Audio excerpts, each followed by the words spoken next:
Bismillahirrahmanirrahim. Assalamualaikum warahmatullahi wabarakatuh. Alhamdulillahirrabbilalamin. Assalatu wassalam ala rasulillah wa ala alihi washabihi ajma'in. Apa kabarnya brothers and sisters? Alhamdulillah, alhamdulillah. Sehat ya? Sehat ya. Alhamdulillah. Malam libur? Oh iya, libur kita besok, mau Masya long Allah. weekend dan juganya awal bulan. Oh iya, cocok. Udah lagi Masya Allah. seger. Seger ya. Banyak datang pengajian maksudnya, weekend. Oh benar, pengajian. benar. Semoga Allah mudahin. Semoga Allah mudahin. Dan Masya juga kocek juga aman ya, alhamdulillah tebel. Iya. Tebel ya. Dan pastinya juga kita ketemu lagi di kajian Rabu malam Darabanians. Ya alhamdulillah. Dan alhamdulillah Allah mudahkan kita ya ketemu lagi di sini. Allah belokkan kita, hati kita Iya, ya betul. hari ini bukan untuk kemana-mana, Betul. tapi untuk berkumpul kembali di Masjid Agung Al-Azhar ini untuk pengkaji ilmu Iya. bersama guru kita insya Allah Ustadz Abu Fat Ega. Hafizallah Ta'ala. Yang pasti juga salawat dan salam kepada Nabi kita Nabi Muhammad Sallallahu Alaihi Wasallam beserta istri-istri beliau, kemudian para sahabat dan juga kita pengikutnya hingga akhir zaman nanti insya Allah Ta'ala ya. Insya Allah Ta'ala. Dan tentunya kita juga gak lupa mengucapkan terima kasih. Benar. Kepada pihak-pihak yang sudah membantu kita. Betul. Dari sejak 10 tahun lalu, Masya Allah ya. 10 Insya Allah. tahun lalu. Ada Yayasan Pesantren Islam Al-Azhar. Takmir dari Masjid Agung Al-Azhar. Dan juga alumni Sekolah Islam Alumni Al-Azhar. Sekolah Islam, benar insya Allah. Asia dan juga banyak sekali rekan-rekan kita yang telah mensupport dengan produknya, dengan tenaganya ya. Benar. Dengan secara finansial juga Masya Allah. Dan juga para panitia. Para panitia Masya Allah. Darabanians jazakumullah khair Iya. atas semua usaha dan jerih payahnya. Ya, dan tentunya juga brothers and sisters Pastinya. yang masih setia hadir selalu sini ya. Setia hadir maupun offline, Offline, maupun online juga, iya. insya Dan Allah juga ya. mengupgrade diri mereka ya. Betul. Jadi mungkin nggak kesini lagi akhirnya ke kajian yang lain akhirnya Masya gitu Allah, ya. yang Masya penting Allah. jangan hanya ke satu kajian. Masih Betul. banyak ya kajian-kajian Iya. sunnah ya. Ya, betul banyak Pastinya alhamdulillah. benar Banyak yang bisa membawa kita, mengedukasi kita, mengisi kekosongan ilmu kita. Betul. Ya. Mengejar ketertinggalan kita banyak banget. Benar banget. Iya, Masya Dan Allah. kali ini insya Allah kita akan membahas suatu yang mungkin fenomenal juga ya. Yang Iya, sudah iya. lama terjadi. Iya betul, sebenarnya udah lama ya. Hingga sekarang kita rasakan sekarang nih. Sekarang ada beberapa kasus yang memuncak gitu lah ya. Benar. Iya. Kadang pintar itu tidak cukup. Iya. Iya kan? benar, benar. Kecerdasan tidak cukup karena harus diisi dengan moral yang baik. Iya betul. Ngerasa gak sih? Ya, orang kadang-kadang ya gitu ya, ngejar pinter apa, lulus nilai tinggi gitu ya. Benar. Atau kita bermuamalah, Iya, tapi menggunakan bahasa-bahasa yang so asik tapi tidak pada tempatnya. iya, niatnya mau so asik kali ya. Ternyata mau so asik, Iya. mau lebih lembek ya kan, Iya. lebih luwes, lebih Ya, ternyata ngeblend. Tapi bablas. wah lu kok kayak gak ada adabnya nih, padahal lu Iya. pinter. Itu sering banget kita ketemuin ya. Sering, itu kita udah dikasih nama bagus-bagus sama Benar. orang tua kita, dipanggilnya pakai nama binatang lagi. Nah. Gimana bingung juga nih orang tua kita. Burung kalau pipit, burung pipit. Kayak gitu. Pit tuh, pit gitu. Namanya pipit ternyata. Nasional Ya, pipit. mungkin teman-teman di sini ada yang ngerasa ya punya tim.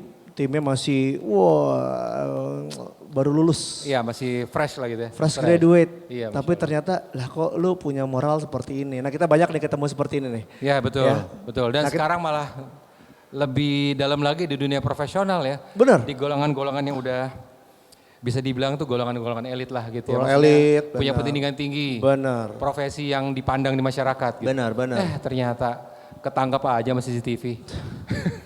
Dia nggak tahu CCTV Allah tuh lebih canggih ya. Tangkap tangan ya. Iya, Masya Di Allah. rumah ada 920 M. Ada lagi tuh Masya Allah, Ada baru lagi tuh. Sama 53 Iya. kilo emas. 20 M rupiah. Itu enak tuh ya. Iya 53 kilo tuh anak usia kelas 5 SD lah. Kayak Paman Gober jadinya. Tahu gak Paman Gober ketuaannya? Paman Gober gak ngerti lah. Gitu. Koin Paman semua Gober. lah gitu hidup. Terus ya nanti kan kita bahas kupas tuntas. Insya Allah Insya Allah bersama ya, guru di kita banyak- ya.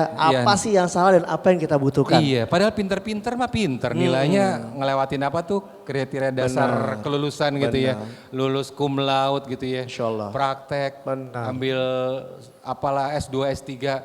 Dan kita juga harus kritisi ya. Iya. Sebagai temennya mungkin, teman Iya. kerja, Oh iya, betul. Iya. keluarganya. Kita butuh banget mensupport mereka juga, Betul, bukannya betul, menjauhi. Nah tapi itu dia kuncinya apa? Iya, kita jadi bukan untuk menunjuk salah satu atau salah dua profesi, tapi itu mungkin oknum. Kita Benar, anggaplah oknum benar, lah ya. benar. Dan tentunya itu evaluasi untuk diri kita masing-masing. Benar. Terlebih dahulu itu dulu Itu ya. dia, Sebelum itu kita dia. nunjuk orang lain gitu. Nah sebelum kita mulai, Ya. pastinya kita mau bagi-bagi dulu hadiah nih. Oh iya, masih ada hadiah juga? Masih Alhamdulillah. ada 5 menit yang kita akan, Oke, sebelum kita mulai, kita coba tes ombak dulu. Silakan. Iya betul. Kita tes apa nih? Surfing? Tes ombak? Bukan? Bukan. Bukan, Kasih kapan gitu? hadiah, biar kasih semangat. hadiah, oke. Pagi besok mau long weekend, ya Oh kan? iya. Jadi kita Oh kasih iya, long weekend. asupan Nah, long dulu. weekend nih. Oh, Kalau gue tuh suka yang rumahnya jauh ya. rumahnya Itu jauh aja, ya? iya. Yang pulangnya jauh dari sini lah. Yang pulangnya paling jauh dari sini. Iya. Nanti setelah kiri. kajian pulangnya paling jauh, Dari, Brothers. dari kiri, dari kiri. Iya, dari sayap kanan. Kemana tangan, pulangnya? kemana? Cengkareng, setelah kajian belum, Cengkareng. belum Oke. jauh. Kemana? Balaraja, lebih jauh dari Cengkareng, Balaraja ya? Oke, Kareng. Balaraja. Banten. Mana? Pluit. Pluit. Pluit sama Balaraja kalah lah ya. Balaraja tuh udah, Banten ya Balaraja? Banten, Balaraja. Kerawang ada nggak Kerawang di sini yang Kerawang? Kerawang. Kerawang ada, Balaraja terakhir. Kerawang tuh jauh tuh. Sisters dicari silakan ya Sister yang, silakan, Kerawang. yang pulangnya paling jauh setelah kajian. Kerawang mana? Subang jauh nih. Jauh nih. Serius mau pulang ke Subang habis ini? Pulang ke Subang Enggak. beneran? Enggak, oh enggak. Ya, enggak. jangan. Ngekos ini. KTP Lampung, tapi tinggalnya di Blok M. Iya, ya, dekat, jangan. dekat. Pulangnya dari sini pulangnya jauh. Pulangnya Balaraja, jauh. Masya Allah. Balaja boleh ya dapat ya? Iya, Balaraja Mana? nih ya. Cengkareng, iya Cengkareng Cengkareng. dapat, iya tenang. Oh, oke. Cengkareng dapet. Ah. Nih Insya Allah, insya Balaraja Allah dapet. pulang bareng truk nih Iya. biasanya nih ya. Saingannya truk. truk biasanya. Iya kan. Ngompreng di belakang. Enggak, maksudnya saingannya di tol gitu ya. Iya, dikira ngompreng di Enggak, belakang. malam loh. Kerawang, Bekasi Barat. Bekasi Barat. Hah? Parung. Ah, Parung boleh nih. Parung. Parung Jauh, ya, ya. Parung boleh. Bisa bareng pulangnya. Lewat ya Iya. dari Pamulang. Parung, boleh, oke. Balo. Parung, Dapet Balaraja, ya? Cengkareng. Balaraja, Cengkareng, Parung, Parung. oke. Bekasi, biasa anak Bekasi banyak kan anak Iya, Bekasi. ini timur, arah timur belum ada. Arah timur gak ada yang Bekasi mengaku. Timur, Bekasi Barat. Cikarang ya, Cikarang tuh. Oh Cikarang boleh, Karawaci. Cikarang, Karawaci. Karawaci mah Tangerang bro. Iya masuk, Tangerang, Tangerang iya, juga iya. jauh. Cikarang gak ada, Bekasi gak ada Ada. anak Bekasi nih, gak ada anak timur gak ada. Biasanya rumah gue banyak nih rumah gue nih. Pamulang. Pamulang. Nah kan ada kan. Pamulang iya. Lumayan, Pamulang Iya. lumayan. Panitia Macet. aja ada berapa Pamulang? Panitia jangan. Oh, iya. Pamulang tuh Pamulang. Oke. Pamulang ada lagi Pamulang. Wih Pamulang. Oh itu juga di belakang Pamulang juga. Oke. Basis gue. Oh, basis gue. Oh, siap. Pamulang 3. Oke. Pamulang stick together ya. Oh, Siap. Oke lah. Udah gak ada lagi ya Pamulang udah. Ya, Pamulang, Balaraja, Cengkareng, Sawangan. Sawangan, selatan terus. Sawangan. Oh, Masya Allah. Sawangan. Sawangan, jauh Sawangan juga. ada ini nih yang pakai kaos apa nih? Sawangan juga tuh Ya, boleh tuh. hijau atau Sawangan. abu, ya. Ya kan? Tambun gitu nggak ada Tambun, Jati Asih. Jauh. Ada coba. mana? Jati Jatirangon. Oh, Jatirangon ada ya? Ada saudaranya berarti. Iya ya. Jati Asih kakaknya nih adiknya. Oh iya. Jatirangon. Kirain Jatiwaringin aja Jatirangon ada ya? Oke, Jatirangon di Abi ya. Jatirangon nih yang baju dongker, Iya. peci dongker. Selama host nggak tahu berarti jauh. Udah gitu aja. Ya Ya kan? nggak gitu juga. Oh, nggak ya? Kita Nggak gitu juga. geografi jelek aja. Oke. Siap. Kita cukup ya. Oke, cukup lah. Insya Allah kita, Kita akan sekarang mulai. kita mulai, kita Benar. dengarkan, kita simak apa yang akan Ustadz sampaikan dan di silent atau dimatiin Betul. handphonenya. Untuk brother sisters yang bawa anak kecil juga tolong harap dikondisikan. Ya, tolong dikondisikan. Agar teman-teman kita yang ingin mengkaji ilmu bisa nyaman dan Ya, menerima tidak ilmu terganggu. dengan baik. Tadi Ya. handphone jangan lupa di silent ya agar tidak mengganggu dan juga jangan merekam. Karena insya Allah nanti rekamannya semua akan kita posting. Iya, Ada insya di Allah YouTube, kita posting Instagram ulang ya. juga ada insya Allah. Instagram juga ada potongan-potongannya insya Allah ta'ala. Oke, kalau gitu Ya, kita persilakan. mulai. Ya, kita persilakan Al Ustaz untuk menempatkan tempat yang telah kami sediakan. Siap. Dan juga jangan lupa brother sisters catatannya disiapkan. Iya.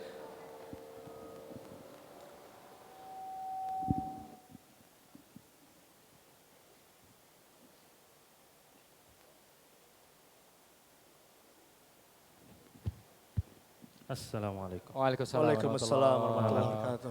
Sehat-sehat. Khair, sehat ya. Silakan duduk Ustaz. Bismillah. Alhamdulillah. Kita bertemu lagi Ustaz. Di Alhamdulillah. kajian Rabu Malam Darabanians. Setelah sekian lama Ustaz ya? Lebih bercahaya antumnya sekarang ya. Alhamdulillah. Lampu di belakangnya lihat. Lampunya terang banget Ustaz, makanya bercahaya. Masya Allah. Ya. terang bener. Sehat ya Ustaz? Alhamdulillah, sehat alhamdulillah. Setelah riding terus. Alhamdulillah, riding, walking, running, semua Masya ya. Allah Jadi satu. semuanya ya, Masya Allah. Ustaz, hari ini kita ingin membahas sesuatu yang mungkin tidak terpikir ya. Sama zaman-zaman yang baru. Maksudnya adalah kita selalu memikirkan gimana biar kita memiliki ilmu dunia yang banyak. Pintar, cerdas, ranking dan sebagainya. Jadi ini jadi itu gitu ya. Jadi ini, jadi itu, berprestasi. Tapi ada satu yang kurang tuh Ustaz kadang-kadang, moral. Nah kadang tuh moral itu bukan tentang kecerdasan Ustaz ya. Nah kira-kira nasihat apa sih Ustaz buat kita gitu untuk terus juga saling belajar sama satu sama lain dengan generasi yang baru seperti itu Ustaz. Silakan Ustaz, nasihatnya buat kami. Barakallahu fiik. Assalamualaikum warahmatullahi wabarakatuh. Innal hamdalillah nahmaduhu wa nasta'inuhu wa nastaghfiruh wa na'udzu billahi min syururi anfusina wa min sayyiati a'malina. Man yahdihillahu fala mudhillalah wa may yudlil fala hadiyalah. Asyhadu an la ilaha illallah wa asyhadu anna Muhammadan abduhu wa rasuluh. Qala Allah Ta'ala fil Qur'anil Karim, ya ayyuhalladzina amanu taqullaha haqqa tuqatih wa la tamutunna illa wa antum muslimun.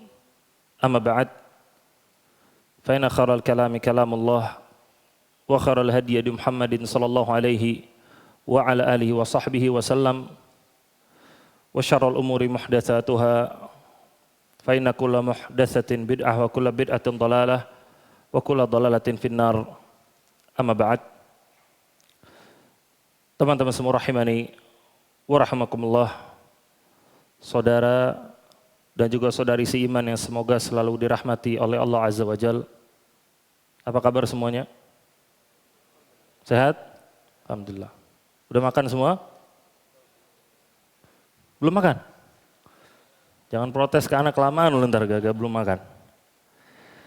Baik. Teman-teman semua rahimani wa rahmakumullah. Kita hidup di zaman yang tersebar berbagai macam fitnah syahwat dan juga fitnah syubuhat. Tersebar berbagai macam hal yang bisa memberikan manfaat untuk kita. Tersebar juga berbagai macam hal yang bisa merusak kita. Hal ini akhirnya membuat sebagian masyarakat bingung untuk menentukan standar moral dalam kehidupan mereka. Ini persis seperti yang disabdakan oleh Nabi SAW. Badiru bil a'mali salihah fasatakunu fitanun kaqita'il lailil muzlim yusbihur rajulu mu'minan wa yumsi kafiran wa yumsi mu'minan wa yusbihu kafiran yabi'u dinahu bi'aradin minad dunya. Beliau bersabda, bersegeralah kalian untuk melakukan amal-amal soleh karena nanti akan terjadi berbagai macam fitnah, kerusakan yang bentuknya itu seperti malam yang gelap gulita. Sampai kata Nabi, ada orang yang di pagi harinya mukmin, di sore harinya kafir. Ada yang sore harinya mukmin, pagi harinya kafir. Yabi'u dinahu bi'aradin minad dunya, kata Nabi. Dia menjual agamanya dikarenakan mengharapkan sebagian dari dunia. Ketika Nabi SAW mengatakan akan terjadi berbagai macam fitnah yang bentuknya seperti malam yang gelap gulita. Apa maksudnya fitnah seperti bentuk malam yang gelap gulita? Dijelaskan oleh para ulama, maksudnya bagaimana banyak orang yang gak sadar kalau itu adalah fitnah. Gak sadar kalau itu adalah kerusakan. Gak sadar kalau itu adalah maksiat. Gak sadar mana yang hak, mana yang batil, bingung. Hingga akhirnya apa? Di antaranya salah menentukan standar moral. Mana yang baik, mana yang buruk, mana yang cerdas, mana yang tidak cerdas. Dia bingung bagaimana cara menentukannya. Bingung siapa yang pantas untuk dijadikan pemimpin, bingung siapa yang pantas dijadikan suami, bingung siapa yang paling pantas untuk dipilih menjadi istri. Beda-beda semuanya. Kenapa? Standarnya berbeda-beda. Saru jadinya bingung dia. Gara-gara apa? Banyaknya fitnah yang datang seperti malam yang gelap gulita. Malam yang gelap gulita kita nggak tahu. Mana kanan, mana kiri, mana jalan yang benar menuju ke rumah kita aja kita nggak tahu. Nggak tahu. Itu yang dimasukkan oleh Nabi SAW. Sampai paling parahnya, beliau contohkan tadi, ada orang yang pagi harinya mukmin, sore harinya kafir. Sore harinya mukmin, pagi harinya kafir. Bingung soalnya. Dan ini terjadi. Dan sebagian dari hal ini, itu terjadi di zaman kita sekarang. Ketika orang menilai bahwasanya orang yang soleh, itu orang yang memiliki nilai tertinggi di kelasnya. Menganggap bahwasanya orang yang pantas untuk dijadikan pemimpin adalah orang yang memiliki ijazah pendidikan paling banyak. Menganggap bahwasanya orang yang paling pantas untuk dijadikan suami adalah orang yang gajinya paling tinggi. Ini bentuk-bentuk tidak mengerti bagaimana menentukan mana yang hak, mana yang batil. Bingung. Di dalam Islam, kita ini diajarkan untuk menggunakan akal kita. Akal ini adalah salah satu anggota tubuh yang diberikan sama Allah. Sama seperti tangan, sama seperti kaki, mata, telinga, lisan, dan lainnya. Salah satunya akal. Orang yang punya tangan, maka harus dipakai tangannya. Orang yang punya kaki, harus jalan digunakan kakinya. Sama orang yang punya akal, harus digunakan akalnya. Makanya Islam selalu mendidik pemeluknya untuk jadi orang yang cerdas. Untuk jadi orang yang pinter, berpikir. Kalau kita berbicara tentang keutamaan ilmu, itu sangat-sangat banyak.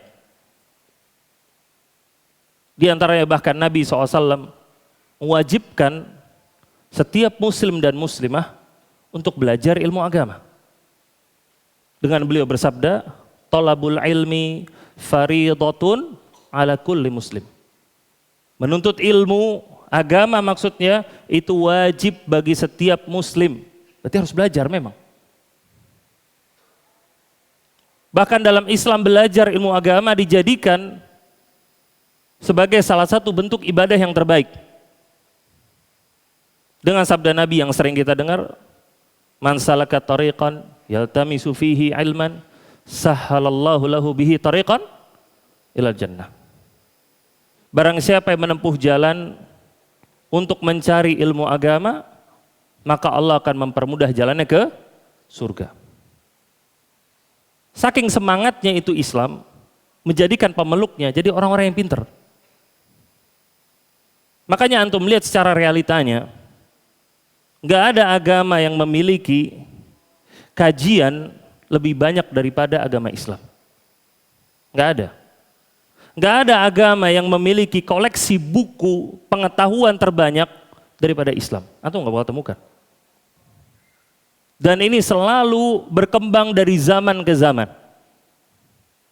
Islam memiliki perpustakaan yang besar dulu di Baghdad, hingga akhirnya dibakar sama orang-orang Tartar. Islam memiliki perpustakaan yang besar dulu di Andalus, dibakar sama orang-orang Salibis. Perpustakaan, belajar, itu menjadi identitasnya kaum muslimin. Jadi kebiasaan dari dulu, sampai sekarang, sampai hari kiamat nanti. Makanya kalau kita baca hadis, kita lihat bagaimana para sahabat duduk di depan Nabi SAW belajar. Nabi ngajarin mereka, mereka bertanya kepada Nabi, Nabi membimbing mereka, terkadang Nabi menegur mereka, itu kan proses belajar. Itu proses belajar namanya. Maka belajar itu menjadi identitas seorang muslim. identitas bahkan seorang muslimah. Aisyah radhiyallahu taala anha dahulu itu terbiasa untuk menjawab pertanyaan para sahabat. Menjawab pertanyaan-pertanyaan tersebut di rumahnya, di balik hijabnya. Ditemani oleh mahramnya, keponakannya sendiri. Terkadang Abdullah bin Zubair, terkadang Urwah bin Zubair nemenin Aisyah. Abu Hurairah kadang datang nanya ke Aisyah. Hudzaifah bin Yaman terkadang datang nanya ke Aisyah. Dan para sahabat-sahabat yang lainnya. Aisyah ngajarin, berbagi ilmu kepada mereka. Menunjukkan apa? Sekali lagi, identitas seorang muslim dan muslimah itu berilmu. Tetapi ketika kita perhatikan apa yang terjadi di zaman ini, identitas ini mulai hilang. Bahkan sebagian kaum muslimin dan muslimah itu lebih memperhatikan bentuk keilmuan dunia daripada bentuk keilmuan agamanya. Bahkan sampai menganggap kecerdasan itu adanya pada kecerdasan ilmu-ilmu dunia, bukan kecerdasan pada ilmu-ilmu akhirat. Dan ini adalah sebuah kekeliruan yang besar. Kecerdasan yang harus kita miliki itu ada dua. Kecerdasan ilmu agama, kecerdasan iman. Dan yang kedua adalah kecerdasan ilmu dunia. Yang kita hidup di dunia ini, kita harus tahu bagaimana caranya untuk hidup di dunia ini. Tahu gimana cara dagang, tahu gimana cara bisnis, tahu bagaimana cara mendapatkan maisha. Nggak ada masalah. Tetapi yang harus menjadi perhatian adalah seorang juga harus memprioritaskan, mengutamakan kecerdasan imannya. Karena tanpa kecerdasan iman, semuanya akan berantakan. Sebuah kisah yang terjadi, cerita yang terjadi beberapa pekan yang lalu. Seorang dokter membius pasiennya, kemudian dibawa ke ruangan, kemudian diperkosa sama dia. Ini kan konyol. Antum yang tahu bagaimana sulitnya untuk jadi seorang dokter.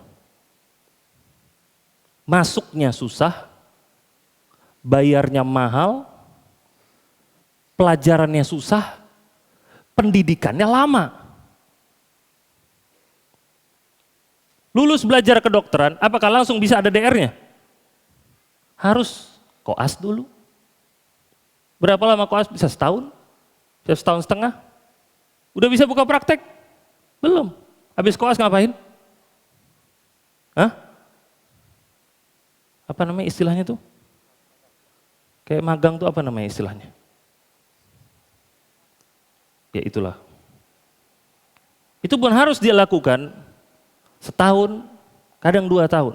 Ditempatkan di beberapa daerah. Baru setelah itu, dia boleh buka praktek jadi dokter. Betul nggak? Betul. Dokter umum. Belum dokter spesialis. Dokter spesialis masuk lebih sulit lagi, bayar lebih mahal lagi, proses pendidikannya lebih sulit lagi. Ini, dokter anestesi, udah lulus. Tapi lihat apa yang dia gunakan, apa yang dia lakukan. Ngebius orang, diperkosa sama dia. Wal'iyazubillah. Apa kira-kira sebabnya? Gak ada keimanan. Kecerdasan duniawi mungkin dia dapatkan, tapi dia gak punya kecerdasan iman. Itu yang kemudian merusak dirinya. Ada orang-orang yang jadi koruptor, penipu. Memang mereka orang-orang bodoh. Kalau mereka bodoh gak bisa nipu. Kalau mereka bodoh gak bisa korupsi. Karena mereka pinter makanya mereka bisa memanipulasi data sama dia. Catatan dirubah sama dia, ini dia hapus, ini ditambah, ini dikurangin sama dia. Pinter dia. Tapi kemudian apa hasilnya? merusak. Gara-gara apa? Nggak ada kecerdasan iman. Nggak ada kecerdasan akhirat. Makanya di dalam Al-Quran, di surat Az-Zumar, di ayat yang ke-9, Allah berfirman, amman huwa qanitun ana al-laili sajidan wa qa'iman yahzarul akhirah wa yarju rahmat rabbih. Bukankah yang lebih baik daripada orang-orang musyrik adalah orang-orang yang bangun di malam hari untuk sujud dan juga berdiri, berdoa, mengharapkan akhirat dan juga mengharapkan rahmat Rabb-Nya. Itu orang yang lebih baik kata Allah daripada orang-orang musyrik. Kemudian perhatikan lanjutan ayatnya. Kata Allah, "Qul hal yastawil ladzina ya'lamun wal ladzina la ya'lamun." Katakanlah apakah sama antara orang-orang yang berilmu dan orang-orang yang tidak berilmu. Yang Allah sebutkan sebagai orang berilmu di ayat ini, itu orang yang bangun malam, sholat, berdoa, takut sama akhirat, mengharapkan rahmat Allah. Itu yang kata Allah, orang yang berilmu. Orang yang nggak melakukannya, itu orang yang nggak berilmu kata Allah. Jadi Allah memberikan statement yang jelas di sini. Siapa yang berilmu, siapa yang enggak. Sekarang antum bisa cek di internet. Kalau antum tulis siapa orang paling cerdas, siapa yang keluar? Stephen Hawking. Siapa yang keluar? Albert Einstein. Siapa yang keluar? Isaac Newton. Mereka yang dianggap sebagai orang-orang cerdas. Allah menjelaskan siapa yang cerdas. Ini orang yang cerdas, orang yang ingat akhirat, yang mengharapkan rahmat Allah. Itu orang yang cerdas. Itu orang yang pintar. Apa sebabnya? Karena dia mengetahui prioritas dalam kehidupannya. Dia tahu kehidupan dunia ini fana sementara. Yang kekal itu nanti kehidupan di akhirat. Makanya dia sholat, makanya dia berdoa, makanya dia mengharapkan rahmat Allah. Karena dia takut neraka dan dia mengharapkan surga. Dia tahu nanti di sana tempat yang kekal, bukan di dunia ini. Itu pintar namanya. Maka Ibnu Mas'ud mengatakan orang yang cerdas adalah orang yang senantiasa mengingat akhirat, mengingat kematiannya. Itu namanya orang yang cerdas. Dan Nabi SAW dalam sebuah hadisnya, beliau bersabda, "Ma tastaqillu syamsu fayabqa syai'un min khalqillah illa sabbahallah." Tidaklah ketika matahari itu bersinar kecuali semua makhluk-makhluk Allah pasti bertasbih kepada Allah. Illa makana minasyayatin wa aghbiya bani Adam. Kecuali yang enggak mau bertasbih itu setan-setan dan juga orang-orang yang bodoh dari anak Adam. Berarti Nabi SAW di sini juga memberikan vonis. Siapa orang yang bodoh? Orang yang gak mau bertasbih, gak mau zikir kepada Allah. Itu orang-orang yang bodoh kata Nabi SAW. Maka ini harus menjadi sebuah peringatan buat kita semua. Kalau kita mengaku orang cerdas dan mau jadi orang cerdas, prioritaskan kehidupan akhirat. Dan ini tentunya bukan berarti kita meninggalkan kehidupan dunia kita. Bukan berarti kemudian kita tinggalkan harta-harta kita, bukan. Tapi memprioritaskan. Apa sih arti memprioritaskan? Mengutamakan. Ketika dia tahu dirinya kurang dalam ilmu agama, maka dilengkapi sama dia. Ada sebagian orang hobi lari. Hobi lari. Kalau lari berapa jauh sih? 200 meter? Hah? Ada nggak lari 200 meter? Lari 500 meter ada nggak? Antum di komunitas lari ada satu orang bilang, anak bisa lari 500 meter. Gimana kira-kira? Diketawain kan? Nah, namanya lari itu berapa kilo? 5 kilo, 10 kilo, half maraton, maraton. Lari dia, semangat. Tapi giliran disuruh ke masjid 200 meter. Nah, lihat kan? Kelihatan prioritasnya. Capek-capek lari, oh iya. Tiap hari lari, pada subuh lari. Nanti malam lari lagi. Subhanallah, jadi kehidupan dia. Atlet enggak. Dapat duit enggak. Dapat pahala juga enggak.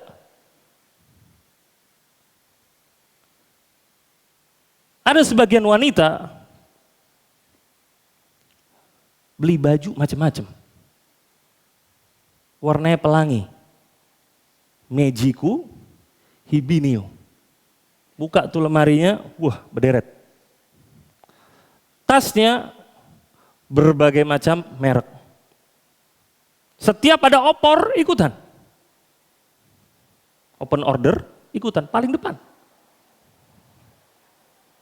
Berapa? 400? 500? 1 juta? 2 juta? Ahlan wa sahlan. Ahlan wa sahlan. Yang penting saya dapat limited edition.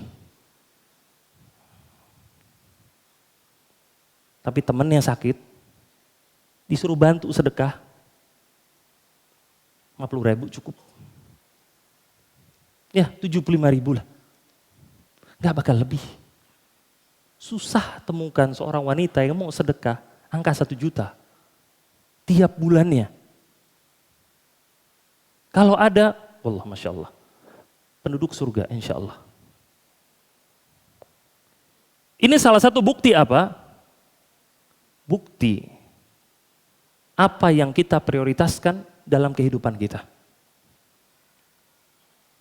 Kalau antum hitung, dan ini sering disampaikan, ketika kita menghabiskan waktu untuk aktivitas dunia, itu bisa berjam-jam.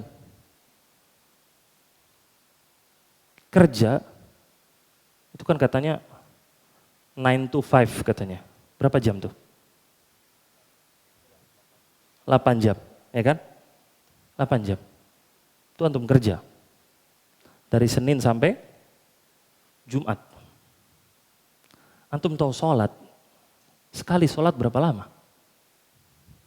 Paling 5 menit. Dikali 5 waktu sholat, 25 menit. Atau bandingkan 8 jam, atau bandingkan dengan 25 menit waktu antum sholat. Mana prioritas dalam kehidupan? Sabtu Ahad bukan digunakan untuk ibadah, bukan digunakan untuk menghabiskan waktu sama keluarga, bukan dihabiskan untuk datang ke kajian. Ngapain? Kerja lagi. Lembur. Itu kan jelas. Apa prioritas kehidupannya? Itu kelihatan di situ. Orang tua masukin anaknya ke sekolah. Sekolah umum, pendidikan umum, fakultas umum. Berapa bayarnya? 30 juta, 40 juta. Bayar. Kedokteran berapa bayarnya? Ratusan juta dikeluarin. Untuk kedokteran. Tapi coba suruh masukin anaknya ke kuliah agama. Bayar 100 juta, mau nggak kira-kira? Mikir kan? Itu namanya kelihatan di mana prioritas kehidupannya. Di dunia apa di akhirat. Itulah makanya tadi kecerdasan dunia itu harus selalu mengikuti kecerdasan iman. Harus diatur dengan kecerdasan akhirat. Supaya dia tahu apa yang dia utamakan, apa yang dia prioritaskan. Kemudian ikhwas sekalian, rahimani wa rahimakumullah. Sampai Allah tuh menghina orang yang tidak mempunyai kecerdasan iman, bahwasanya mereka tuh orang-orang buta, kata Allah. Allah katakan di surat Al-Hajj ayat ke-46. Fa innaha la ta'mal absar walakin ta'mal lati fis sudur, kata Allah. Sesungguhnya mereka itu bukan penglihatan yang buta, tetapi yang buta itu adalah apa yang ada di dalam hati mereka. Maksudnya apa? Mereka bisa ngelihat, mereka bisa baca, mereka bisa dengar, tetapi nggak ada kecerdasan imannya. Dia menyalahgunakan kecerdasannya. Makanya kita perhatikan adanya suami-suami yang cerdas, bisnisnya berkembang, untungannya besar, tapi kemudian apa? Menelantarkan istrinya sama anak-anaknya. Ada orang-orang yang Allah berikan kecerdasan untuk menentukan sebuah keputusan. Allah kasih kecerdasan dia. Tetapi ketika dia menerima uang suap, keputusannya bisa berubah. Ini kan nggak ada keimanan sama sekali. Ada dokter, cerdas sekali lagi. Sebagian dari mereka karena dapat uang, janji uang dari sebuah pabrik obat, dia akal-akalin sama dia pasiennya. Diberikan sama dia kepada pasiennya obat yang gak dibutuhin sama pasiennya. Dikasih sama dia. Demi apa? Supaya daftar obatnya, kewajibannya itu habis, dapat dia uang tambahan komisi. Ini namanya apa? Kecerdasan tanpa keimanan. Allah katakan mereka sebagai orang-orang yang buta. Kemudian bahkan Allah mengatakan orang-orang yang tidak memiliki kecerdasan iman sebagai orang-orang yang lebih hina daripada binatang, kata Allah. Allah katakan di surat Al-A'raf, "Walaqad dzara'na li jahannama katsiran minal jinni wal ins." Dan telah kami masukkan ke dalam neraka jahanam banyak sekali dari jin dan juga manusia. Lahum qulubun la yafqahuna biha. Mereka punya hati yang enggak digunakan untuk berpikir. Walahum a'yunun la yubsiruna biha. Mereka punya mata yang enggak dipergunakan sama mereka untuk melihat. Walahum adzanun la yasma'una biha. Mereka punya telinga tetapi enggak dipergunakan sama mereka untuk mendengar. Ulaika kal an'ami balhum adall. Ulaika humul ghafilun. Mereka itu seperti binatang ternak, malahan mereka itu lebih sesat lagi. Siapa yang dimasukkan di sini? Orang-orang yang nggak punya kecerdasan keimanan. Mereka punya mata sekali lagi, mereka punya telinga, mereka bisa baca, mereka bisa belajar. Tetapi yang ditegur sama Allah adalah ketika mereka tidak mau beriman kepada Allah. Gak mau bertakwa kepada Allah. Itu bukti matanya nggak dipakai. Dipergunakan sama dia untuk melihat yang haram. Telinganya dipergunakan sama dia untuk mendengar yang haram. Lisannya dipergunakan sama dia untuk berbicara hal-hal yang haram. Itu sama aja kata Allah, dia itu seperti binatang ternak bahkan lebih buruk lagi. Apa maksudnya? Ibnu Katsir menjelaskan, binatang ternak itu tahu sesuatu yang bisa membahayakan dirinya. Dan dia bakal menyelamatkan dirinya dari sesuatu yang bisa mencelakai dia. Bakal menyelamatkan diri. Bahkan sampai makanya ada sebuah perkataan, keledai tidak akan masuk ke dalam lubang 2 kali. Betul? Mungkin sekali dia nggak tahu, tapi nggak bakal 2 kali. Kenapa? Dia nggak mau itu mencelakai dirinya. Ibnu Katsir menyebutkan, kenapa kemudian Allah katakan orang-orang yang tidak memiliki keimanan itu lebih sesat daripada binatang ternak, adalah karena mereka itu sudah dikasih tahu hal yang bisa membahayakan dirinya, tapi tetap dikerjakan. Sudah dinasehatin, sudah ditegur, tapi tetap dilakukan sama dia. Beda sama hewan. Antum kalau nanti Idul Adha, antum lihat, binatang itu tahu kalau dia itu mau disembelih. Dia berusaha untuk kabur, mau menyelamatkan dirinya, tahu dia. Tapi orang-orang yang gak punya iman, ketika ditegur, ini dosa, haram. So tahu ente, so alim. Juga ente baru ngaji kemarin kan. Nah, jangan cepat ngejudge orang. Yang bisa ngejudge saya cuma Allah. Menolak ketika dinasehati, ketika ditegur gak mau terima. Berkali-kali gunakan hijab yang syar'i. Gunakan hijab yang syar'i. Ya nantilah. Kalau saya sudah dapat jodoh, nah sudah dapat suami, baru saya pakai. Kalau sekarang kan untuk mencari dulu para pangeran. Menarik hati katanya. Yang jadi masalah yang ditarik pangeran seperti apa? Pangeran beneran, apa pangeran bohongan? Pangeran yang datang dengan harta dia, yang dia inginkan cuma menyalurkan syahwatnya. Gak mau kemudian bertanggung jawab. Gak mau memberikan nafkah. Gak mau mengurus. Bukankah ini yang banyak terjadi? Diingatkan gak boleh pacaran. Tetap pacaran. Ini bukan pacaran, ta'aruf.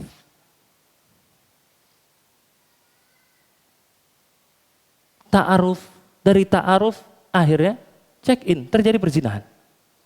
Enggak satu, enggak dua seperti ini. Awalnya ngomongnya ta'aruf, enggak ada. Sudah diperingatkan. Hingga akhirnya ada yang apa? Hamil. Bingung, datangnya kemana? Ke ustadz. Gimana ustadz? Ustadz tadi disuruh bingung. Padahal sudah diingatkan. Bagaimana pacaran itu membawa berbagai macam kemudorotan. Merusak kehormatan dia. Membikin malu keluarganya. Belum lagi kalau kemudian hamil di luar nikah. Bagaimana nanti anaknya menjadi waladul firash. Gak boleh jadi imam sholat. Gak boleh dapat uang waris. Nggak boleh dinisbatkan kepada bapaknya. Buruk sekali. Kemudorotannya kemana-mana. Ditinggalkan kemudian sama orang yang menzinahi dia. Pusing, depresi. Minum obat, narkoba akhirnya. Ada yang sampai apa? Bunuh diri. Ini kemudorotan gara-gara apa? Gara-gara pacaran semuanya. Itulah makanya pintu-pintu ini ditutup sama Islam, dikasih tahu jangan. Sudah dikasih tahu ini berbahaya, masih dilakukan. Itu makanya balik ke ayat bal haula kal an'am balhum adall. Mereka seperti binatang ternak, malah lebih sesat lagi. Nggak bisa dibilangin, karena dibilang bahaya. Inilah yang terjadi ketika kecerdasan dunia tidak diiringi dengan kecerdasan akhirat, dengan kecerdasan iman. Kemudian ikhwani wa akhwati fiddin rahimani wa rahimakumullah. Ketidakinginan seorang untuk belajar agama, untuk memperkuat keimanan dia, itu bisa menjerumuskan ke dalam neraka. Allah Ta'ala berfirman, ya'lamuna zahiran minal hayatid dunya wa hum 'anil akhirati hum ghafilun. Dan mereka orang-orang kafir, mereka menguasai ilmu-ilmu dunia ini, tetapi mereka itu lalai dari kehidupan akhirat. Perhatikan, ayat ini teguran buat orang-orang kafir, menguasai ilmu dunia, jahil dengan ilmu akhirat. Punya ilmu duniawi, kecerdasan duniawi, tapi enggak punya kecerdasan ukhrawi, kecerdasan iman yang enggak ada. Gimana jadinya ketika seorang muslim punya sifat seperti ini? Dia lebih tahu cara berbisnis, dia tahu cara dagang, dia tahu cara marketing, dia tahu cara bikin konten, dia tahu cara ngedit video sampai detailnya dia tahu, tapi sholat yang benar enggak tahu. Tauhid yang benar nggak tahu, syirik itu apa nggak tahu. Syirik itu apa? Iri dengki. Ini jahil yang kayak gini banyak, nggak ngerti sama sekali tentang agamanya. Disuruh pakai hijab yang akhwat, yang penting hijabin hati. Jahil namanya ini. Siapa yang nyuruh hijabin hati? Siapa yang nyuruh? Hati itu tempat amalan-amalan hati. Tempat untuk ikhlas, tempat untuk cinta sama Allah, tempat untuk takut sama Allah. Bukan dihijabin, yang suruh dihijabin badannya. Jangan diputar balik. Ini hasil dari apa? Jahil dengan kehidupan akhirat. Nggak ngerti sama sekali tentang agamanya. Hingga akhirnya menyedihkan, tidak sedikit dari saudara-saudara kita dan saudari-saudari kita terjerumus kepada pemikiran-pemikiran yang menyimpang. Pemikiran-pemikiran yang sesat. Gara-gara apa? Gak punya benteng ilmu yang benar. masuk syubhat ini, masuk syubhat itu, dikontrol sama orang ini, diatur sama orang ini, dibodoh-bodohin sama ini, ditipu sama ini, masuk sekte ini, masuk sekte itu. Gara-gara apa? Nggak punya benteng ilmu untuk melindungi dirinya. Antum melihat orang-orang yang sering menteror, teroris, banyak anak-anak muda. Yang ikut kajian-kajian mereka, anak-anak muda, dari laki-laki dan perempuan. Mereka bisa terpengaruh, mengkafirkan kaum muslimin, mengkafirkan penguasa, sampai mengkafirkan keluarganya sendiri. Gara-gara apa? Nggak punya perlindungan dalam dirinya, antibodinya nggak ada. Jadi ilmu agama apapun yang masuk, bakal masuk, nggak ada perlindungannya. Nggak punya dasar agama sama sekali. Dan ini subhanallah, teman-teman semua, harus menjadi kesadaran bagi kita. Apalagi kita hidup di masa, di tempat, ketika pelajaran agama itu cuma jadi pelengkap. Cuma jadi appetizer katanya. Lengkap aja. Anda belajar di sekolah umum. Anda tahu berapa banyak pelajaran agama di sekolah Anda. 1 minggu cuma 2 jam. Sisanya pelajaran umum semuanya. Anda tahu itu. Dari anak SMP, anak SMA nggak berubah. Bahkan ternyata sampai hari ini juga nggak berubah. Nggak berubah sama sekali. Ya seperti itu. Dari situlah kemudian kalau kita tahu ilmu agama yang kita miliki itu kurang, maka perkuat. Karena itu modal utama kita untuk bisa menjalani kehidupan ini. Allah Ta'ala dalam Al-Quran, Allah mengatakan, وَمَا يَذَّكَّرُ إِلَّا أُولُو الْأَلْبَابِ. Dan tidak ada yang bisa memahami, yang bisa mengingat, mengerti Al-Quran, kecuali orang-orang yang cerdas. Asy-Syaikh Ibnu Utsaimin rahimahullah, beliau mengatakan, ay la yata'adzu wa yantafi'u bil Qur'an illa ulul albab. Yaitu tidak ada orang yang bisa mengerti Al-Qur'an, memahami Al-Qur'an kecuali orang-orang yang cerdas. Maka apa maksudnya? Kalau kita mau menjadi orang yang cerdas, pelajari Al-Qur'an. Pelajari dengan benar. Dari situlah kemudian kita akan mendapatkan kecerdasan yang hakiki.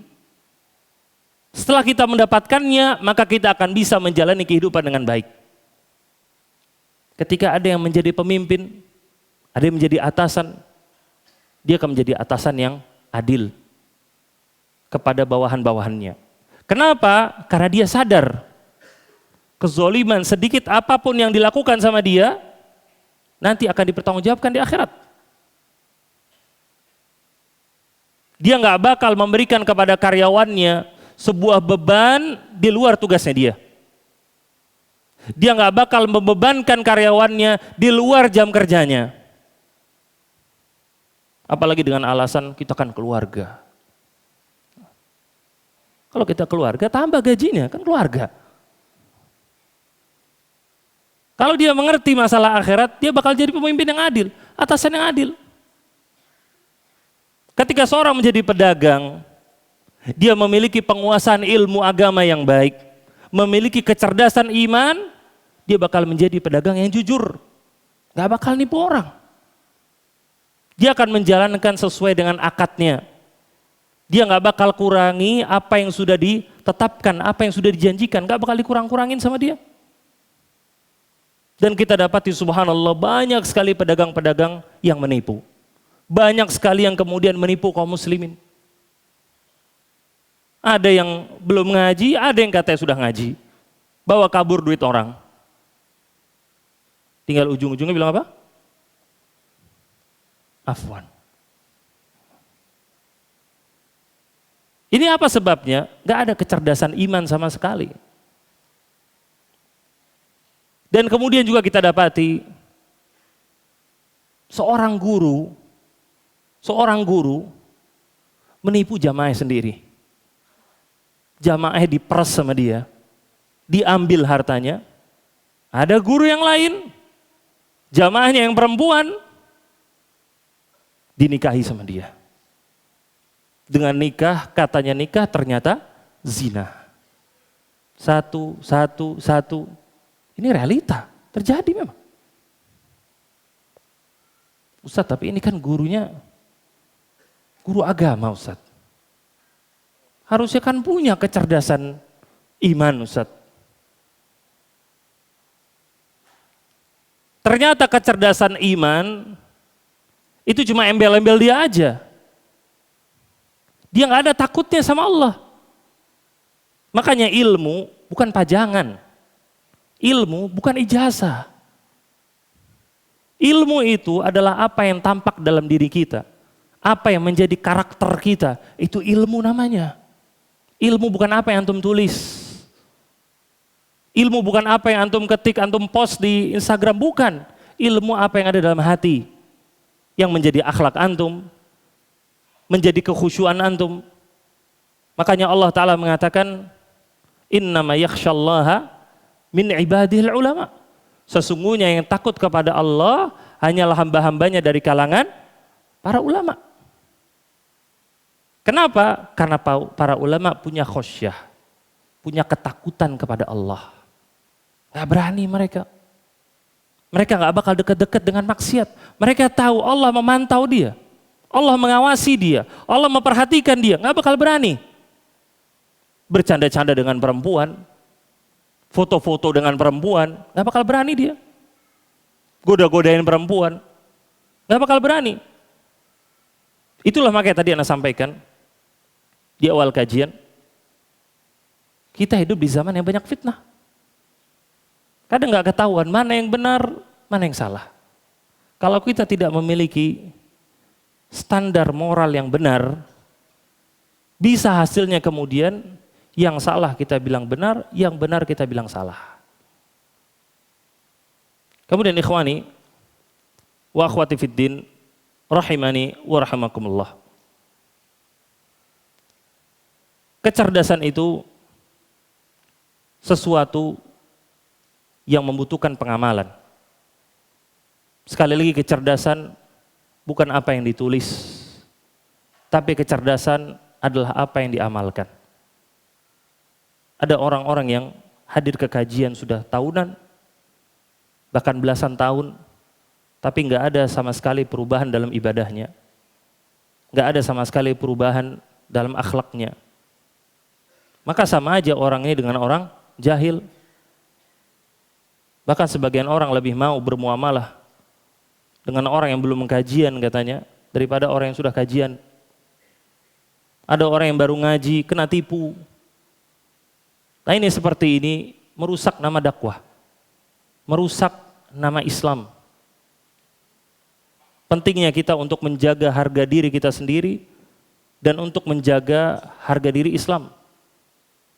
Dan sekali lagi bahwasanya ilmu bukanlah apa yang ditulis, bukan apa yang ada di ijazah, tetapi ilmu adalah apa yang ada di dalam hati, apa yang ada di dalam pengamalan kita. Nah, rasa ini yang bisa saya sampaikan. Semoga bermanfaat bagi kita semua. Semoga Allah memberikan kepada kita semangat untuk belajar ilmu agama dan semangat untuk mengamalkannya. Karena ilmu agama adalah satu-satunya ilmu yang bisa menyelamatkan kita di dunia dan juga di akhirat. Ilmu agama adalah satu-satunya ilmu yang bisa memberikan kebahagiaan kepada kita di dunia dan juga di akhirat. Lihatlah bagaimana orang-orang yang kaya tidak semuanya bahagia. Tidak semuanya kemudian merasa hidupnya tentram. Karena kenapa? Tidak ada rasa qanaah. Ada sesuatu yang kurang di dalam hatinya. Yaitu apa? Keimanannya itu kurang. Harta imannya, harta ilmu agamanya itu yang enggak ada.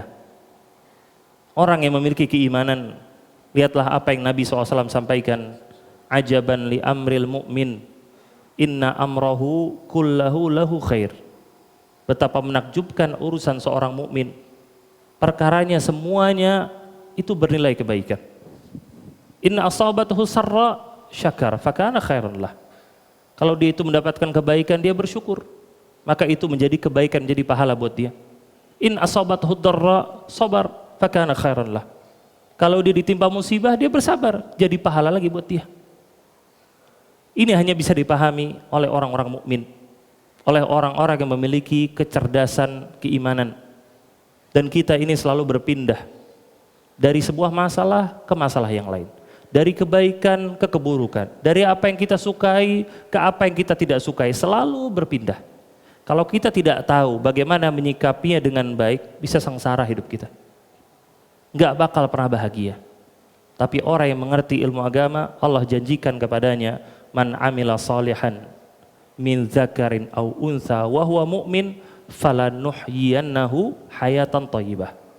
Barang siapa yang beramal soleh dari kalangan orang-orang yang laki-laki maupun yang perempuan dan dia adalah orang yang beriman, maka akan kami berikan kepadanya hayatan thayyibah, kehidupan yang baik. Ingatlah, itu janji dari Allah Azza wa Jal. Allah tidak akan mengingkari janjinya, tapi jalankan syaratnya. Jadi orang yang beriman, pelajari yang namanya kecerdasan keimanan dan jadi orang yang selalu beramal soleh. Nah, semoga ini bermanfaat bagi kita semua. Insyaallah. Jazakallah khair Ustaz atas nasihatnya buat kami semua. Ternyata sebuah moral yang baik itu tidak luput dari kecerdasan Iman. Itu dan ilmu-ilmu agama yang harus kita kejar. Ya betul, dan harus diresapi dan diamalkan itu. Benar, nggak cuma datang ke kajian, Iya. tapi posting dan tidak diamalkan. Iya. Itu bahaya tuh ya. Iya. Bahaya tuh. Oke, kita akan membuka tanya jawab brother sisters dengan tema yang sama. Mungkin sisters dulu kali Sisters ya. dulu, kita persilakan dari sisters. Kalau kata orang-orang ladies first. Ya, Silakan. kita supaya mungkin ada yang mau lebih dahulu pulang dari sisters. Silakan. Ustadz, saya izin bertanya. Jadi terkait kecerdasan ini ya, mungkin ketika kita dibesarkan dengan sistem pendidikan yang tadi ya Ustadz ya, banyak memang kita dilatihnya reasoningnya dari segi dunia gitu, sebab akibat, logika. Jadi akibatnya tuh mungkin ketika kita dewasa ini kita jadi suka takut gitu mengambil keputusan ketika hasil hitung-hitungan logika kita belum cukup gitu. Padahal kan mestinya lebih mengandalkan tawakal ke Allah gitu ya Ustadz ya. Saya juga udah mencoba untuk menambah ilmu tentang ini, tapi tadi kesulitan untuk berpindah dari apa yang diketahui menjadi apa yang diyakini dalam hati gitu, dan juga lebih tawakal begitu ya. Karena tadi kalau misalkan dari hitung-hitungan logika mungkin masih sulit gitu. Nah itu gimana ya Ustadz tipsnya untuk lebih menguatkan sisi tawakalnya mungkin. Makasih. Barakallahu fiik. Islam ini menghormati akal. Bagaimana akal tadi adalah ciptaan Allah. Salah satu hal yang membuat manusia itu lebih mulia daripada makhluk-makhluk yang lainnya. Di antaranya, Islam mengharuskan akal untuk berpikir, membiarkan akal untuk berpikir. Ketika dia mau menentukan sebuah keputusan, maka akal harus dipergunakan untuk berpikir. Dipertimbangkan sama dia mana yang maslahat, mana yang mudarat. Mana yang keuntungannya lebih besar, mana yang lebih kecil. Kalau ada dua kemudaratan, mana yang kemudaratannya itu lebih kecil. Itu dipergunakan akal di situ. Lalu ketika pertimbangan itu sudah selesai, itulah akhir dari ikhtiar dia. Kemudian yang dilakukan adalah tawakal kepada Allah. Serahkan kepada Allah. Bukankah Nabi SAW bersabda, ihris ala ma yanfa'uka wa la ta'jaz wasta'in billah. Bersemangatlah kamu untuk mengejar hal yang bermanfaat bagimu, janganlah kamu lemah dan mintalah tolong kepada Allah.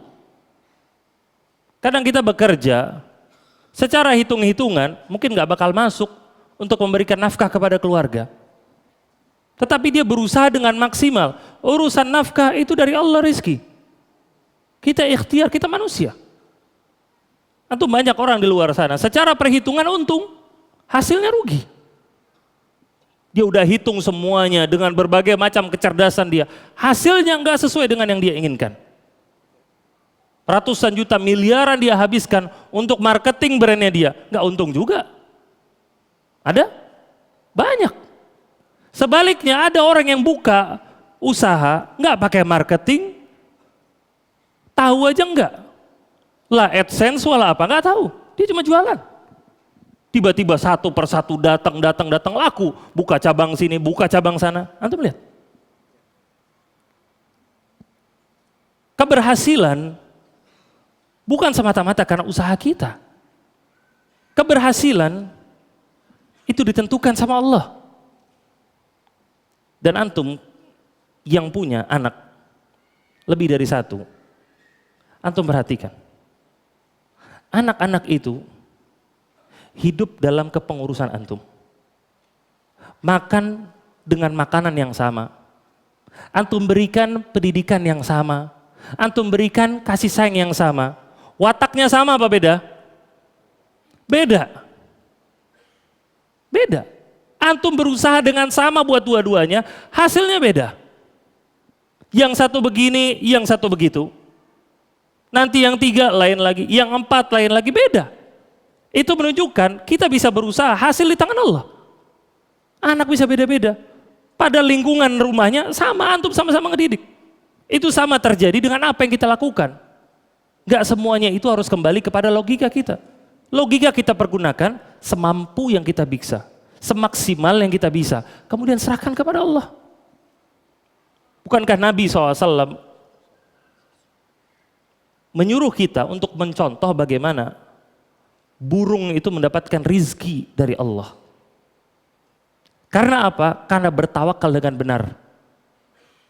Dia bisa pergi dalam kondisi perutnya itu lapar, pulang dalam kondisi perutnya kenyang. Kalau secara logika nggak masuk. Punya akal nggak bisa, nggak ada. Sekolah nggak burung? Nggak ada sekolah. Tetap dikasih rizki sama Allah. Allah yang nentukan. Dan harusnya kita sebagai manusia yang Allah berikan akal untuk berpikir, bahkan sudah sekolah, SD, SMP, SMA, kemudian kuliah, harusnya lebih mudah untuk berpikir, lebih mudah untuk bertawakal kepada Allah. Logika sekali lagi pergunakan dengan maksimal, tapi jangan pertuhankan logika. Tuhan kita itu Allah, serahkan ikhtiarkan kepada Allah Azza wa Jalla. Nah. Semoga cukup menjawab ya. Cukup sisters. menjawab ya, Iya. dari mudahkan. Dan Tapi bisa lebih tawakal lagi, lebih tenang lagi insya Allah. nah itu. Tapi Ustadz kadang memang di dunia ini Ustadz ya, kita tuh hitung-hitungan dunia tuh jelas gitu Ustadz ya. Misalnya kayak tadi usaha segini dapat untung, segini dapat rugi. Setelah kita mau untung, kita usaha lebih banyak. Strateginya seperti A, B, C, D, E. Tapi kadang kita untuk gimana ya, hati kita menerima akal dan logikanya agama gitu Ustadz. Misalkan kayak mau puasa Syawal, dapat pahala puasa gitu Ustadz ya. Nah itu kan kita nggak pernah tahu apakah diterima sama Allah apa tidak. Nah untuk meyakinkan diri Ustadz akan hitung-hitungan Allah gitu Ustadz buat kita. Itu gimana Ustadz? Bagi kita yang masih belajar gitu Ustadz. Yang tadi Ustadz bilang kita butuh banget mengkaji, mencerdaskan keimanan kita. Seperti itu Ustadz. Barakallahu fiik. Dalam masalah ibadah pun sama. Apa yang kita lakukan adalah berusaha. Kita sholat semaksimal mungkin yang kita bisa. Khusyuk semaksimal mungkin yang kita bisa. Baca Al-Quran semaksimal mungkin yang kita bisa. Dengan tetap kita menggabungkan antara roja dan khauf. Kita berharap kepada Allah untuk Allah menerima amal ibadah kita. Kita mempunyai Rabb yang Ar-Rahman, Ar-Rahim, Al-Ghafur. Kita berharap dari Allah supaya mengampuni dosa-dosa kita, kesalahan dan kekurangan dalam ibadah-ibadah kita. Kita doa sama Allah. Itu sifat roja. Di satu sisi, kita juga harus memiliki sifat khauf, takut kepada Allah. Takut apa? Takut amal ibadah kita nggak diterima. Karena Allah mengatakan innama yataqabbalullahu minal muttaqin. Sesungguhnya Allah hanya menerima amal ibadah dari kalangan orang-orang yang bertakwa. Ini menjadi pecut bagi kita semua untuk tidak boleh sombong, tidak boleh ujub. Allah hanya menerima dari orang yang bertakwa. Apakah kita sudah menjadi orang yang bertakwa? Dalam hadis Nabi SAW bersabda, Innallaha tayyibun la yaqbalu illa tayyiban. Sesungguhnya Allah itu maha baik dan tidak menerima kecuali yang baik. Ini menghasilkan rasa takut. Baik apa enggak amal ibadah kita? Tapi disitulah sekali lagi butuhnya rasa roja. untuk menyeimbangkan. Yang hasilnya apa? Kita tidak putus asa untuk selalu beribadah. Ibadah lagi semaksimal mungkin. Ada yang kurang, nanti dibenahin lagi, nanti dibenerin lagi. Kita berusaha. Adapun diterima atau tidak, itu menjadi rahasia. Kita tahu nantinya di akhirat, pahala kita ada apa enggak. Berapa banyaknya, berapa besarnya, nanti kita tahu di akhirat. Sekarang kita enggak tahu. Disitulah kita sekali lagi untuk mengimani yang namanya khauf dan roja. Khawatir kita amal ibadah akan ditolak sama Allah dan juga kita berharap dari Allah yang Maha Pengampun untuk menerima amal ibadah kita. Nah, Insya Allah. Syukran saja, jazakallah khair. Sekali lagi itu pentingnya kita mengkaji ilmu agama ya. Iya, emang wajib tuh, ya Wajib, begitu sebenarnya. wajib, Ya. iya. Kalau enggak efeknya panjang. di Panjang belakang tuh. efeknya. Siap, sekarang brothers yang ingin bertanya. Ini yang baju putih dari tadi tuh kayaknya ini banget tuh, ngebet banget. Ngebut banget pengen nanya ya? Silakan.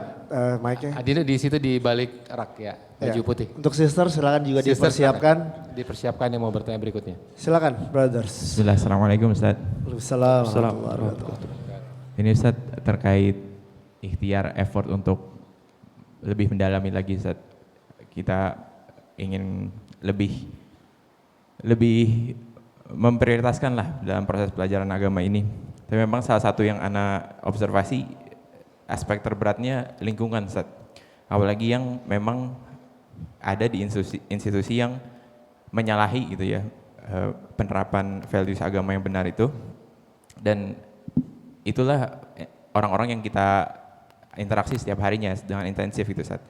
Nah, apakah kita punya kewajiban untuk mencari lingkungan lain di luar institusi itu, baik itu sekolahan atau kantor gitu Ustaz ya, atau kita lebih baik menyendiri aja gitu Ustaz? Apa yang langkah yang terbaik gitu Ustaz kalau situasinya seperti itu? Seperti kita setiap hari interaksi sama orang yang bisa membuat kita nurun gitu imannya Ustaz, bahkan enggak bisa menjaga keimanan kita gitu, malah makin menurun gitu setiap harinya. Kita itu langkahnya lebih baik seperti apa gitu Ya. Ustaz? Nah Ustaz, syukur Ustaz. Assalamualaikum Barakallahu fiik. warahmatullahi wabarakatuh. Taib. Kita punya sebuah kewajiban adalah untuk membentuk lingkungan yang baik, memiliki teman-teman yang baik, memiliki sahabat-sahabat yang soleh atau perempuan yang solehah, yang bisa memotivasi kita dan juga bisa menegur kita ketika kita lalai. Itu kewajiban, tugas. Sampai Nabi SAW dalam sebuah hadis yang sering kita dengar, beliau memberikan perumpamaan perbedaan antara teman yang soleh dengan teman yang fajir. Nabi memberikan keuntungan punya teman yang soleh seperti penjual minyak wangi. Kamu bisa beli minyak wangi dari dia, atau dia bisa ngasih ke kamu, atau paling enggak kamu dapat wanginya. Maksudnya apa? Punya teman yang soleh, punya lingkungan yang baik, kamu bisa minta nasihat sama dia. Bisa minta insight yang baik dari dia. Atau dia yang ngasih secara gratis ke kamu. Dia yang ngajarin kamu kalau kamu salah. Atau dia nggak ngajarin, kita nggak minta, tapi dengan melihat dia kita tahu apa cara yang terbaik. Bagaimana cara berislam yang baik.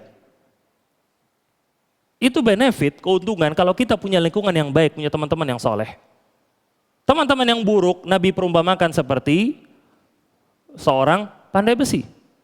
Imma an yahriqaka, kata Nabi, entah dia itu bakal membakar bajumu atau kamu bakal dapat bau buruknya. Yaitu dia mengajak kamu kepada keburukan, ngajak kamu kepada kemaksiatan, dan yang model seperti ini banyak. Semua orang yang terjerumus ke dalam narkotika, ke dalam narkoba, awalnya apa? Dikasih sama orang. Dikasih sekali, dikasih 2 kali, dikasih 3 kali, kemudian apa? Kecanduan, dikasih, persis yang Nabi sampaikan. Imma an yahriqaka, teman yang buruk bakal bakar kamu nanti. Persis. Itu usaha kita untuk memiliki lingkungan yang baik, pekerjaan yang halal. Tetapi kemudian, sekali lagi, terkadang ada sesuatu yang di luar kuasa kita. Sesuatu yang memang Allah tentukan. Kita sudah berusaha, ternyata tetap aja punya teman yang kayak gini. Punya rekan kerja yang kayak begini, itu takdir. Disitulah kemudian keimanan kita diuji. Disitulah kemudian keilmuan kita diuji. Nabi dan para sahabatnya hidup di tengah masyarakat yang heterogen, yang beda-beda gaya hidupnya. Bahkan agamanya pun beda-beda. Bahkan karakter di antara para sahabat sendiri pun beda-beda. Di antara mereka, antum bayangkan, pernah seorang sahabat datang ke Nabi SAW, ngaku kalau dia berzina. Berarti dari kalangan para sahabat ada yang seperti itu. Dan ini hal yang normal di masyarakat. Yaitu adanya seorang yang terjerumus maksudnya. Bukan kita menormalisasi maksiat, bukan. Itu ada di zaman Nabi. Ada yang ribut sama orang lain gara-gara rebutan tanah. Di zaman Nabi. Sekarang ada? Ya, dari dulu ada memang kayak begitu. Ada yang berantem, ada yang godain perempuan, sampai bunuh-bunuhan. Di zaman Nabi ada, itu di tengah-tengah masyarakat. Disitulah kemudian keilmuan, keimanan kita diuji bagaimana bersikap dengan baik.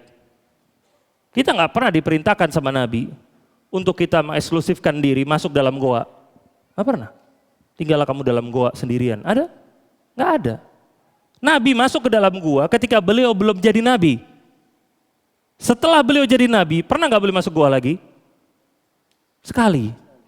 Kapan? Ketika mau hijrah ke kota Madinah, sembunyi, bukan untuk beribadah. Nggak ada Nabi perintahkan masuklah kalian dalam gua, bersemedi di sana, nggak ada. Yang Nabi perintahkan untuk bergaul di tengah masyarakat, berbuat baik kepada masyarakat. Kenapa? Karena itu pun bagian dari ajaran Islam. Afsyus salam, sebarkan salam kata Nabi. At'imut ta'am, bagikan makanan-makanan. Wasilul arham, sambung tali silaturahmi. Jenguk orang-orang yang sakit. Dan lain-lain. Untuk berhubungan baik dengan masyarakat. Ketika kita mempunyai teman yang buruk misalkan, kita harus tahu bagaimana bersikap yang baik. Kalau kita bisa nasihati, bisa tegur, maka tegur dengan cara yang baik. Kalau ternyata nggak bisa dan dia terus ngerongrong kita, terus gembosin kita, jaga jarak. Jangan deket-deket sama orang kayak begitu. Itu sikap namanya. Kalau kita berlepas diri 100% nggak bakal bisa. Nggak bakal bisa. Orang kafir aja ada di zaman Nabi, di tengah-tengah masyarakat Nabi. Ada orang-orang Yahudi, ada orang-orang munafik di situ. Tinggal bagaimana kita kemudian memperkuat diri kita. Sama seperti penyakit. Penyakit datang bermacam-macam. Tapi kalau kita memiliki tubuh yang sehat, tubuh yang kuat, antibodi yang bagus, penyakit apapun gak bakal masuk biidznillah ta'ala. Nah, barakallahu fiik. Insyaallah. Semoga menjawab ya. Cukup Brothers. jawab ya, insyaallah. Tegar, Tegar. Namanya bukan Tegar tapi ya? Bukan. Nggak tahu juga ya. Insyaallah. Oke, sisters lagi. Sister silakan. Silakan yang mau bertanya dari sisters. Bismillah. Assalamualaikum Ustadz. Assalamualaikum. Izin bertanya mengenai kecerdasan agama atau iman. Apakah jika cerdas dalam iman, kita boleh menghabiskan semua uang yang ada untuk agama?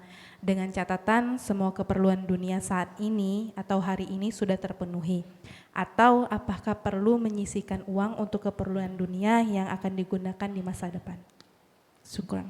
Nah, barakallahu fiik. Kita harus menyadari serindu-rindunya kita dengan akhirat, serindu-rindunya kita dengan surga, kita sekarang masih berada di dunia. Kita perlu untuk hidup di dunia.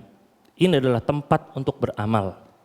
Dan beramal butuh modal, betul? Nggak bisa kemudian modal kita habiskan, mau dengan apa nanti kita beramal.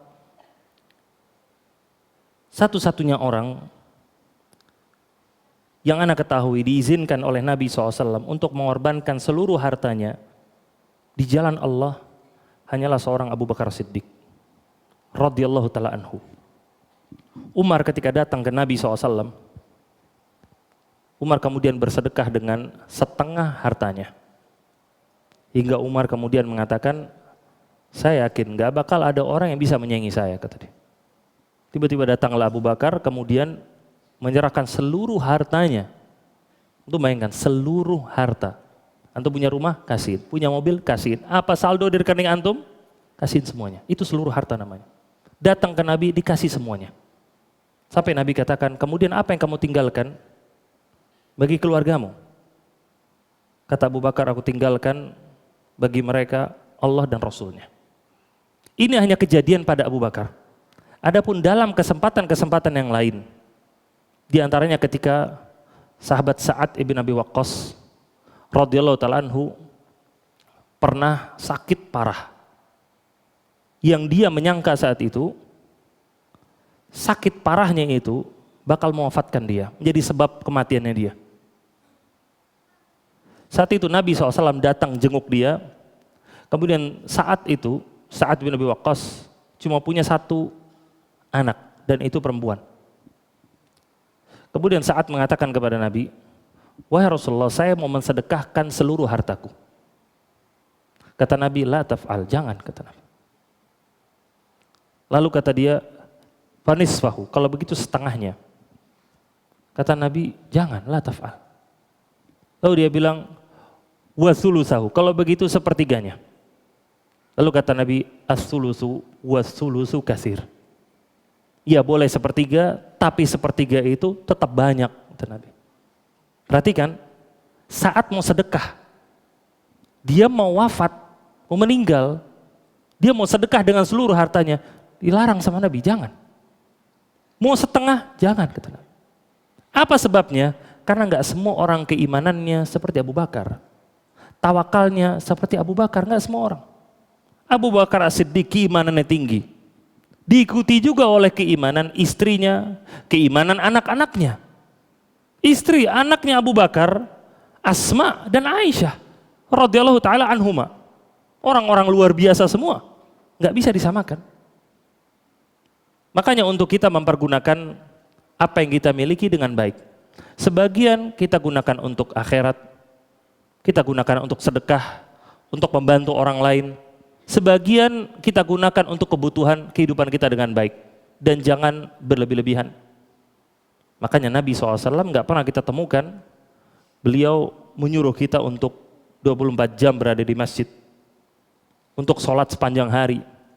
Bahkan justru yang kita dapati, Nabi SAW pernah menegur 3 orang yang mereka bersumpah. Yang pertama bakal sholat sepanjang malam setiap harinya tanpa tidur. Yang kedua bakal puasa tiap hari, nggak bakal ada bolongnya. Yang ketiga nggak mau nikah gara-gara mau fokus ibadah. Mereka bertiga yang malah ditegur sama Nabi SAW. Kata Nabi, inni atqakum lillah wa akhsyakum. Aku ini orang yang paling bertakwa kepada Allah dan yang paling takut kepada Allah dibandingkan kalian, kata Nabi. Adapun aku, kata Nabi, aku sholat lalu tidur juga. Aku kadang puasa, kadang enggak, dan aku menikah dengan perempuan. Kemudian apa kata Nabi? Faman raghiba an sunnati falaysa minni. Barang siapa yang membenci sunnahku, ajaranku seperti ini, maka bukan bagian dariku. Maka perhatikan, Nabi SAW melarang untuk seorang kemudian memberikan 100% waktunya untuk ibadah seperti itu, enggak. Nabi mengajarkan kita untuk supaya bisa memanage waktu. Ada waktu yang untuk kerja, ada waktu untuk belajar, ada waktu untuk dengan keluarga dan lain-lain. Begitu juga harta yang kita miliki. Untuk kita memanage harta itu dengan baik. Makanya dalam sebuah hadis Nabi mengatakan, jangan kalian itu berlebih-lebihan dalam makanan kalian. Jangan kalian itu berlebih-lebihan dalam pakaian kalian. Makanya Nabi sampaikan, jangan berlebih-lebihan. Itu adalah sebuah peringatan untuk kita selalu memanage harta yang kita miliki. Nah, Insyaallah, semoga menjawab ya. Ya semoga terjawab dari sisters tadi dan masih ada waktu insyaallah. Masih ada. Oke, kita ke brothers lagi. Brothers, Brothers silakan. lagi, siapa mau bertanya? Ada yang bertanya? Oh, coba boleh sebelah kanan tuh. Sebelah kanan, sebelah kanan, sebelah kanan. Ini? Ya, silakan. Oke. Dino ada, tolong mikrofon. Dan insya Allah nanti di bawah untuk brothers sisters yang Ada tanya jawab ingin tanya jawab seputar yang lebih intimate. Iya. Nah, insya Allah Ustadz Bisa lebih berkenan ya Ustadz ya, personal. kita tanya jawab di bawah. Nanti bisa hubungi panitia untuk tanya jawabnya Iya. seperti itu ya. Silakan brothers. Baik Ustaz, Assalamualaikum warahmatullahi wabarakatuh. Waalaikumsalam warahmatullahi wabarakatuh. Assalamualaikum, semoga Allah merahmati Ustadz dan juga tim dan seluruh kaum muslimin di sini.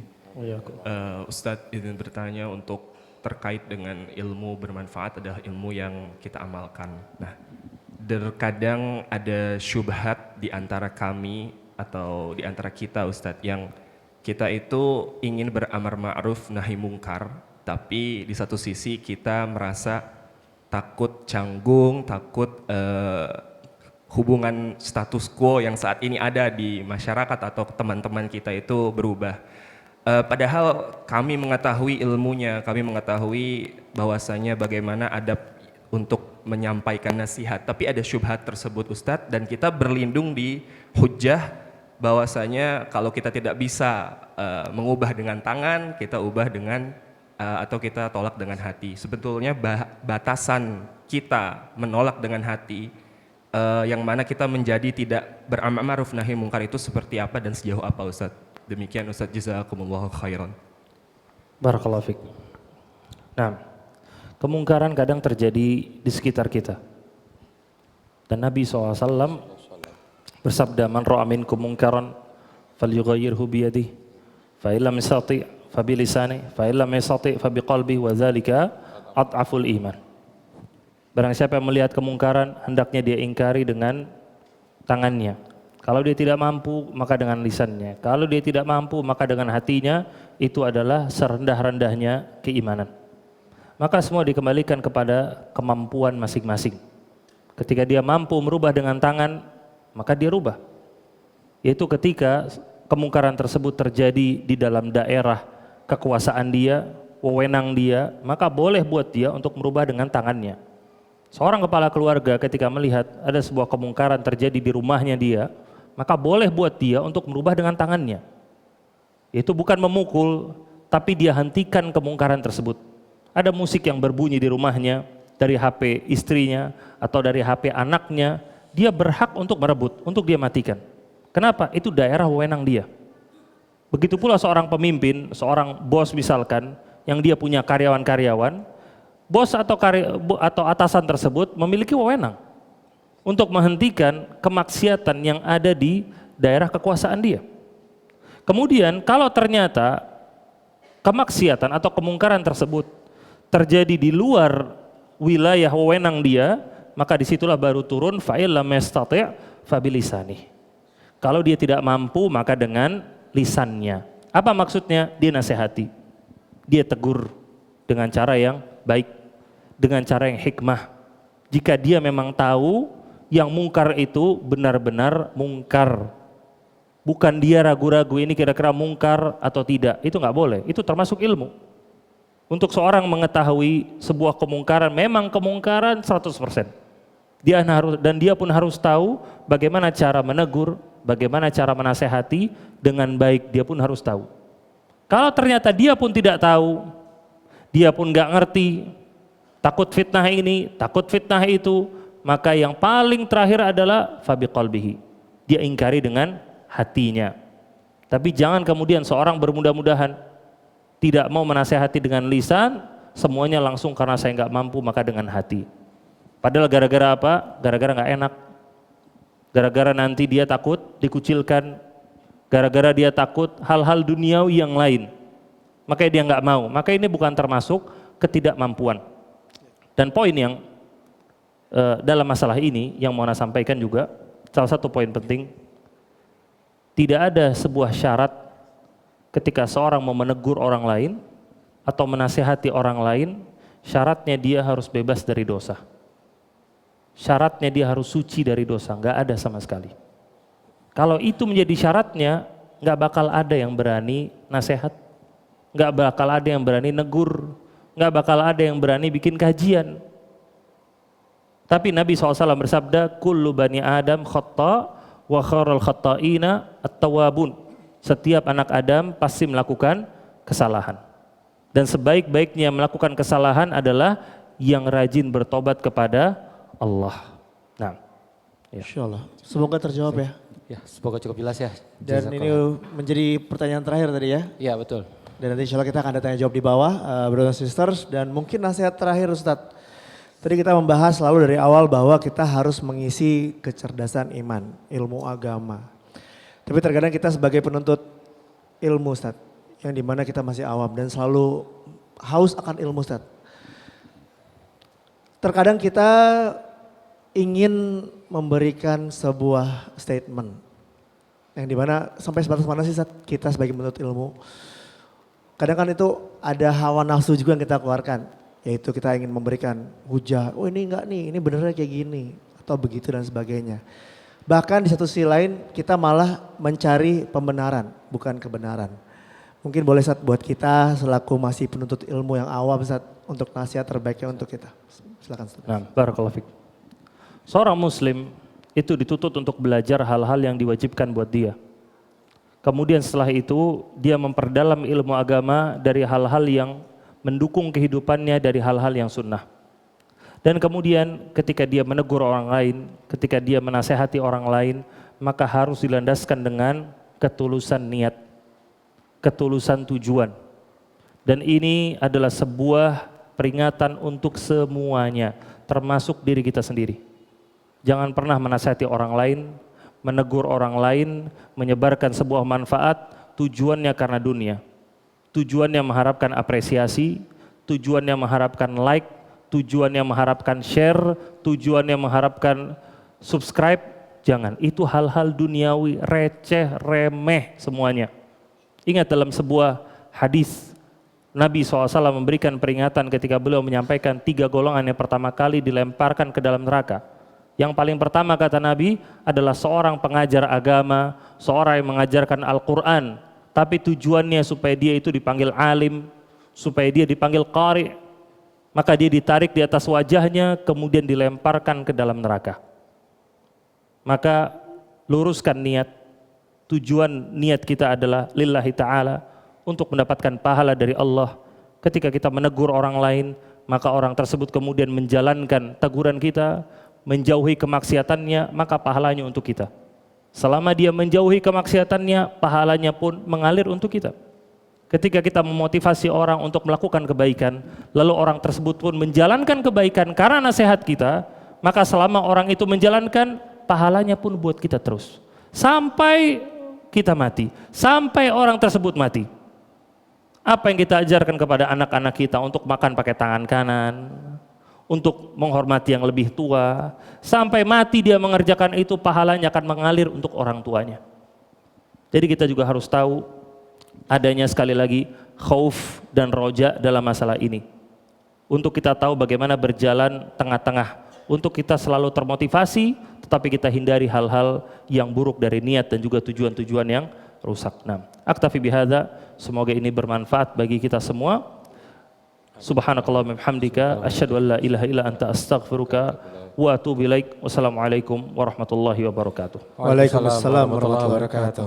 Terima kasih Ustadz dan para brothers and sisters, terima kasih juga kehadiran dan mohon maaf atas kesalahan-kesalahan kata dan sikap. Benar dan sekali. Jangan lupa kita di bulan haram ya.